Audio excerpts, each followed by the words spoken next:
Hi, I'm Kyle. This is Sam. We're going to tell you the things that only locals know about Colorado Springs. Nobody else knows this stuff.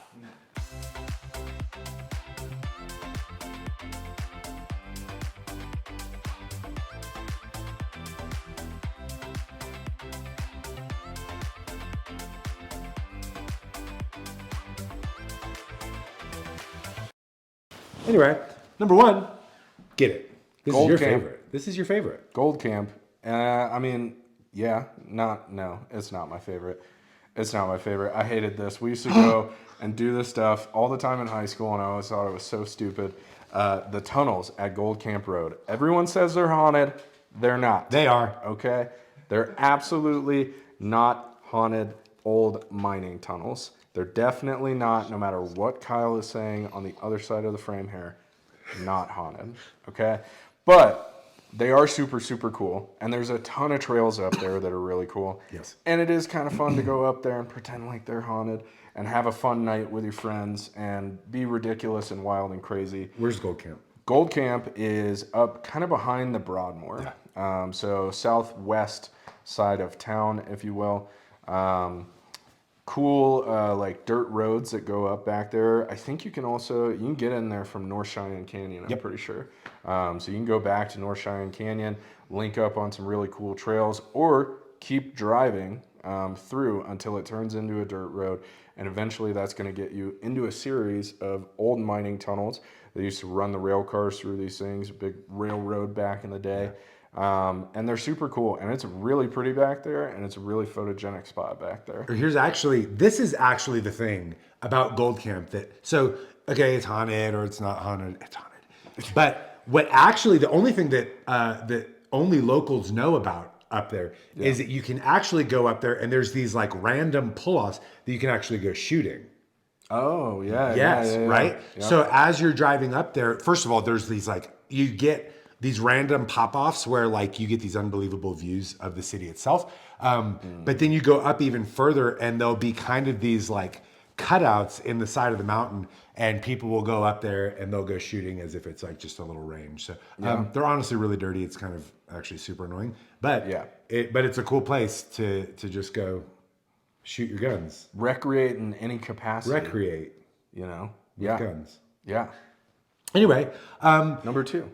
See, the thing is that you can almost always go up there because it's so freaking sunny here.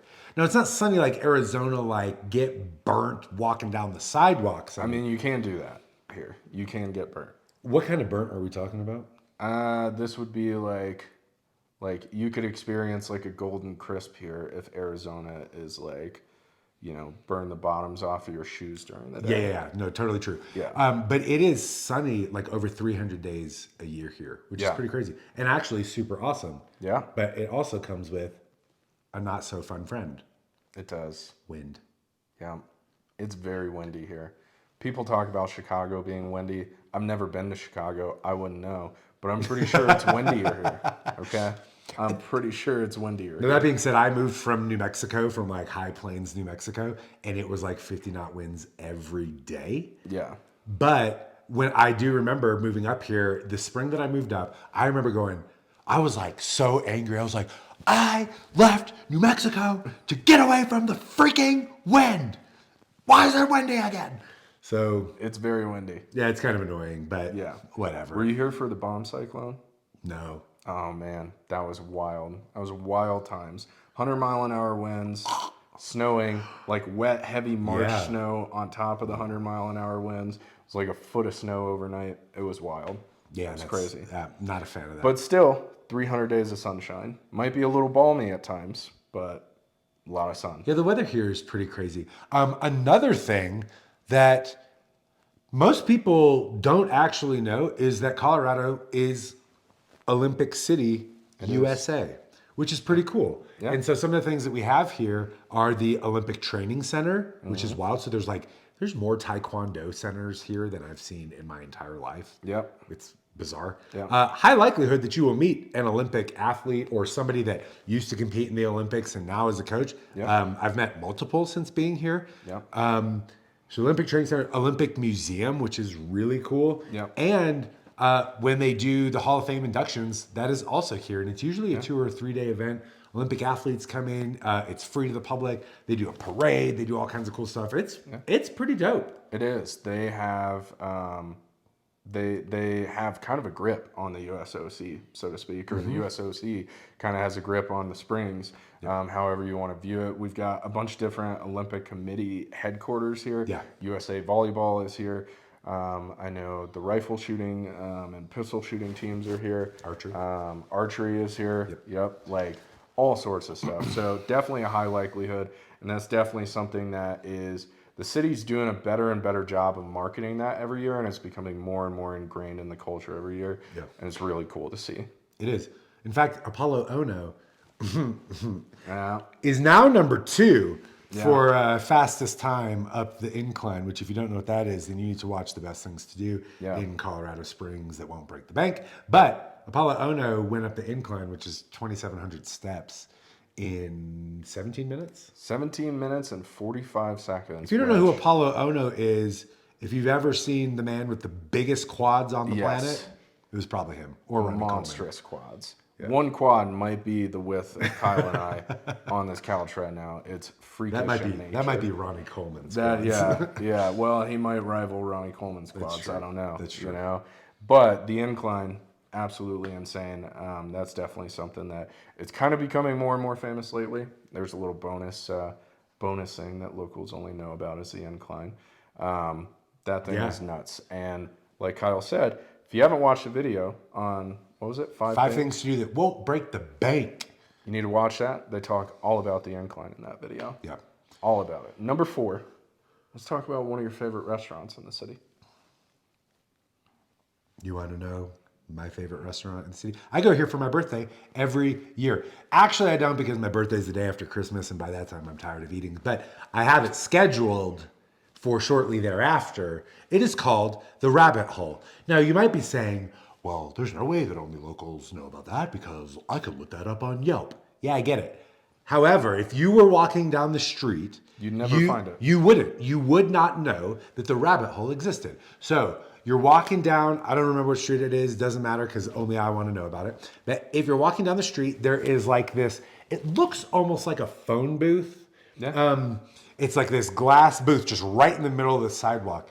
And it does say The Rabbit Hole, and there's like pretty lights, and you open it, and then you go down the stairs. Into the rabbit hole. Into the rabbit hole. Now, the rabbit hole itself is actually an Alice in Wonderland themed restaurant, which is cool. It's so cool. So like there's artwork all over the place. Their drinks are named after like Alice in Wonderland things.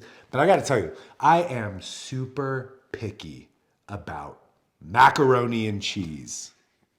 I know that sounds random, but isn't it so disappointing when you go to a restaurant and you get a good meal and they bring out the macaroni and it's terrible?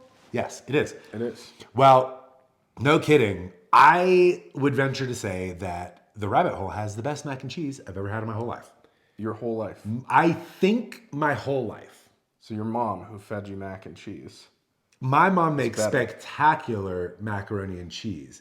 However, they actually use real cheese. They also use real cheese. Oh yeah, which is very rare in restaurants. I feel like they use like 3, 4, 5 different types of cheese. It was so good. And then their drinks. A lot of people just go there for their drinks, and in fact, like a lot of times you have to make reservations to go in there. Yeah. But have you had the drink? There's one that's got like there's a whole marshmallow that's on fire. Oh yeah. On top of it. I don't know what it's called. I don't either, but it looks crazy. It is, and it's like, why wouldn't you get that? Yeah. There's no good reason to not. It's very cool. Like it's the bar and restaurant, like it's a place that doesn't feel like it belongs in Colorado Springs by any stretch of the imagination, because like you walk out of like downtown Colorado Springs into this just like other world down there. Yeah, it's cool. It's a really fascinating place. If you think macaroni and cheese is as important as I think macaroni and cheese is, leave us a like down below. A comment. If you think that there is better mac and cheese, I will go try it. I can't promise that it'll be tomorrow, but if you think that there's better mac and cheese somewhere, leave a comment down below, because I'm always scouring every place that I go trying to find the best mac and cheese. And I haven't found any better than the Rabbit Hole yet. I can attest to this. I will say I'm disappointed you haven't been to the Mactory with me. It's right next to the office. Our office? Yeah. Right next to our office. It'll blow your mind. We'll report back. I'll let you know. Yeah. In the meantime, Yeah. what else we got? In the meantime, the next thing that maybe only locals would know about, I would venture to say pretty much only locals know about this one. There's tunnels all over the city. Do you know this when you moved here? I didn't. Actually, I didn't know this till today. Yeah. There's tunnels all over the city. And that's because Colorado Springs, when it was first founded by General Palmer, used to be a dry city, right? Well, OCC, as we call it, or Old Colorado City, used to not be old. It used to just be Colorado City, right?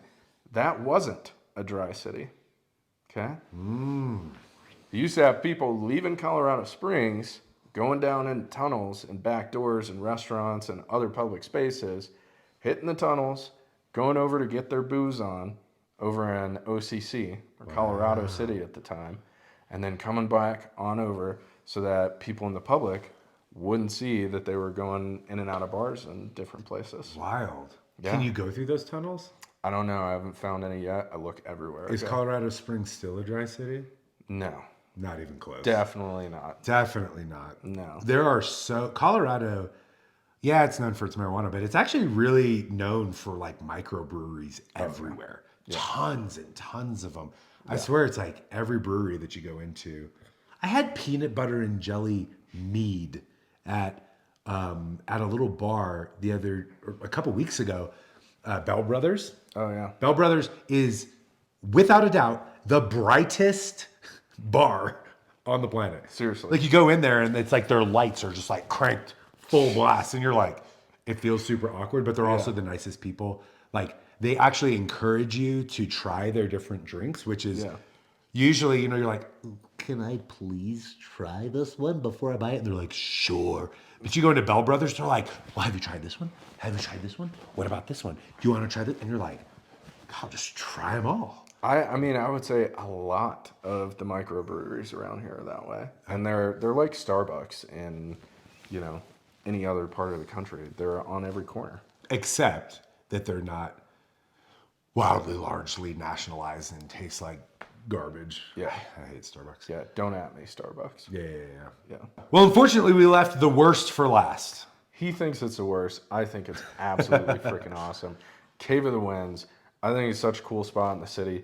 And so at Cave of the Winds, it's just this wild, cave network basically on the side of a cliff in Manitou Springs. And so built into the cliff.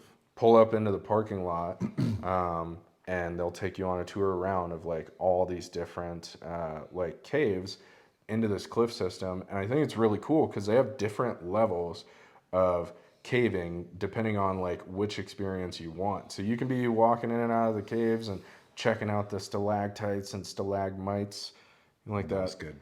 Third grade recall right there. That was good. Stalagmites and stalactites. By the way, if you know which one goes up and which one goes down, leave a comment. Because I don't know. I don't remember that one. So they have all this stuff, so you can just be going in and out of the caves checking things out, or you can be on your belly crawling through tight spaces in these caves. So I didn't know that. Yeah. Okay, so I didn't know that. I thought that when you went, it's because I'm a transplant. I'm not from Colorado Springs. I recently moved here, so I guess I didn't know that because when I went to the Cave of the Winds, basically it was the Pueblo people back in the day. They built their homestead. That too, yeah. Yeah, they built their homestead into the side of this mountain, into these cliffs. They were cliff dwelling people. That's actually a replica. The one at Cave of the Winds is a deconstructed and moved replica. So maybe it's cooler than I thought. Yeah, I think I'll have to go back. Caving and they really also have the pterodactyl. You like that one? I hated that. It is actually called the pterodactyl. If you don't like puns, you should click the thumbs up button.